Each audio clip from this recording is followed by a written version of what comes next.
సందర్భంగా గొప్ప విషయాలు కొన్ని మాట్లాడుకుందాం. అవి ఏంటంటే, కృష్ణుడు చెప్పిన ఒక మంచి పదం ఏంటి, పని చెయ్యు ప్రతిఫలం ఆశించద్దు.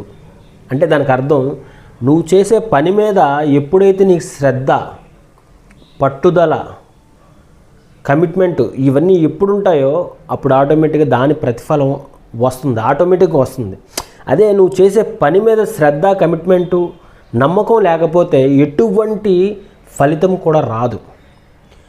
చాలామంది అంటుంటారు, పని చేసి ఫలితం ఆశించకపోతే ఎలాగని. పని చేసి శ్రద్ధగా చేయకపోతే ఖచ్చితంగా ఫలితం రాదు, ఆశించిన ఉపయోగం ఉండదు. అదే నువ్వు జరగాల్సిన ప్రాసెస్ ఏదైతే ఉందో కరెక్ట్గా చేసుకుంటూ పోతే ఆటోమేటిక్గా నీకు ఫలితం వస్తుంది. శ్రీకృష్ణుడు చెప్పింది ఫలితం మీద ధ్యాస అందుకే పెట్టద్దు, నువ్వు చేసే పని మీద ఆ క్షణం నువ్వేం చేస్తున్నావు ఆ పని మీద ఆ నిమిషం నువ్వు శ్రద్ధ పెట్టాలి.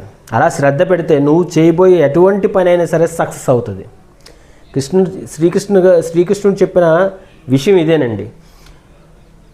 ఖచ్చితంగా పని మీద ధ్యాస 100% ఉండాలి, శ్రద్ధ 100% ఉండాలి, పట్టుదల 100% ఉండాలి.